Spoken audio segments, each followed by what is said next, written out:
Et c'est lundi.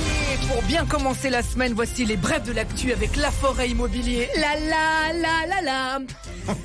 Bertrand Renard, viré des chiffres et des lettres. Et oui, désormais sa séquence s'appelle Son compte est bon. Elisabeth Borne a demandé à toutes les entreprises de faire des efforts sur la consommation d'énergie.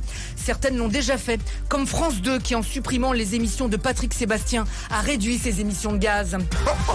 Le prix du gazole remonte de 10 centimes. Le prix de l'électricité, du gaz, des pâtes remonte aussi. Le seul truc qui baisse en cette rentrée, c'est le moral des Français. Parmi les loisirs les plus chers que les Français aiment pratiquer, on trouve le parachutisme, la navigation de plaisance et faire bouillir de l'eau pour faire des pâtes sur une gazinière. Liste des fournitures scolaires des profs pour cette rentrée 2022.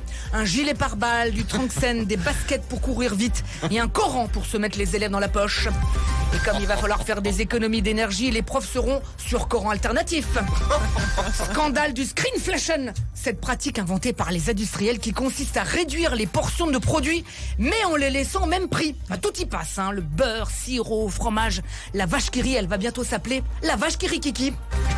Pénurie dans nos rayons, les biscuits petits écoliers sont de plus en plus difficiles à trouver. C'est dommage, parce que ça reste quand même les seuls petits écoliers qu'on peut lécher sans risquer la prison. Pénurie encore, on annonce pour cet automne une pénurie de Pépito. Oh non. Ouais. La pénurie de Pépita, elle, c'est depuis 2003. Voilà, Van, pour ceux qui connaissent le jeu pyramide, bien sûr, évidemment. Augmentation du nombre de bébés secoués en région parisienne depuis la crise du Covid-19. Je rappelle aux parents que si vous avez appelé votre fille prune ou cerise, faut pas la secouer, y a rien qui va tomber. Enfin, le gouvernement demande à la SNCF de supprimer des trains en cas de sévère pénurie d'électricité. Ah, apparemment, elle a déjà pris de l'avance.